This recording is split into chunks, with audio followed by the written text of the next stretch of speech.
mardi 28 mars, Céline a eu l'occasion de proposer, en vain, le nom d'une personnalité pour décrocher l'étoile mystérieuse pourtant totalement découverte dans les 12 coups de midi.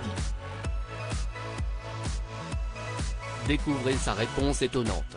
Si est-il un nouveau numéro des 12 coups de midi qui s'annonçait pourtant si bien pour Céline? Ce mardi 28 mars, celle qui a succédé aux champions et frères, Nicolas et Florian, est venue à bout sans difficulté de ses adversaires du jour. Parmi eux, un ancien candidat de Koh-Lanta, Maxime, qui a suscité de la curiosité chez Jean-Luc Reichmann. Habitué aux stratégies dans l'émission présentée par Denis Brognard, l'ancien aventurier a même provoqué un duel avec la maître de midi, qui s'est avéré être un échec pour ce dernier. En clin d'œil au jeu d'aventure ce mardi soir, la voix du présentateur s'est même fait entendre sur le plateau.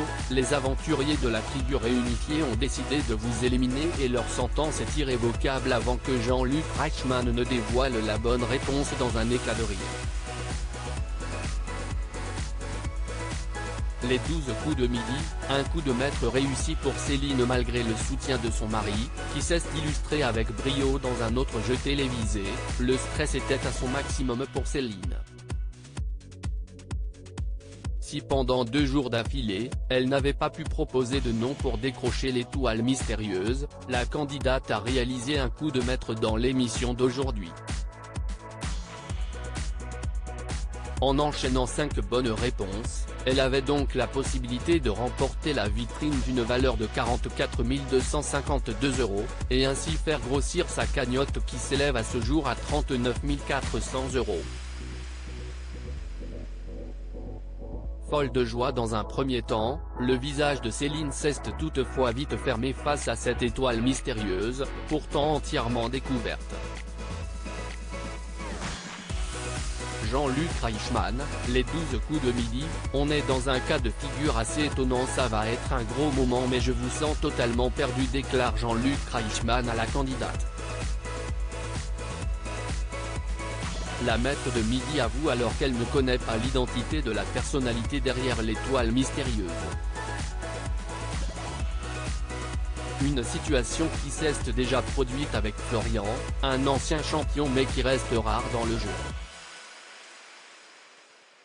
On est dans un cas de figure assez étonnant, tout le monde va voir de qui il s'agit et vous allez chercher mais vous n'avez pas trouvé, ajoute celui qui incarne Léo Mattei dans la série éponyme. Après 12 secondes de réflexion, Céline fait une proposition pour le moins surprenante, James Van Der Beek, l'acteur de la série Dawson, alors que la personnalité recherchée est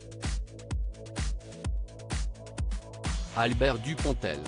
Reste à savoir si la maître de midi reconnaîtra demain l'illustre acteur français de Adieu les cons, au revoir là-haut et Bernie. À lire aussi Céline, les 12 coups de midi, découvrez l'impressionnante liste de jeux télévisés auxquels elle a déjà participé.